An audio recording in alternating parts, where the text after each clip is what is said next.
when in need of a boost, Donald Trump likes to return to his campaign roots, like this recent rally in Louisville, Kentucky. These entrenched interests will do anything they can to keep the broken system in place, but they will fail, and we will win because we are fighting on the side of our great American heritage. Trump is looking to rebound after his failed effort to repeal and replace Obamacare, which fell apart because of Republican divisions.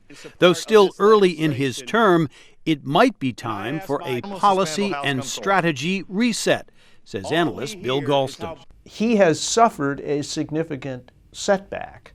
This ought to be an opportunity for reflection and perhaps reorientation of his presidency. Certainly a change of strategy and tactics, if not of basic direction. Critics also want Trump to be more presidential and to back off his Twitter habit, including former rival Jeb Bush.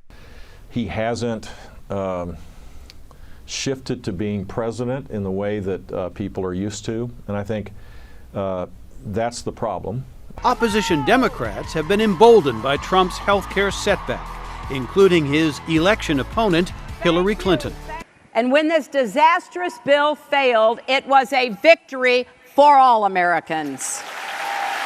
The health care debacle demonstrated the limits of Trump's ability to win over conservative members of his own party, says Republican strategist John Feehery. I think he has to understand the power that he has, but also the power that he doesn't have. I mean, he's not dictator, he's not king. When he says jump, congressional leaders are not going to say how high, they're going to say why. Presidents who eventually had legislative success often had to battle through a rocky start to their presidency, including Franklin Roosevelt, John Kennedy, Ronald Reagan, and Barack Obama.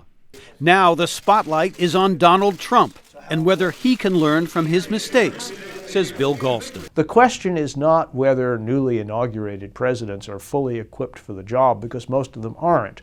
The question is whether they can learn from their early mistakes and change course. Analysts say that, like many of his predecessors, President Trump is still making the transition from presidential candidate to commander-in-chief. Jim Malone, VOA News, Washington.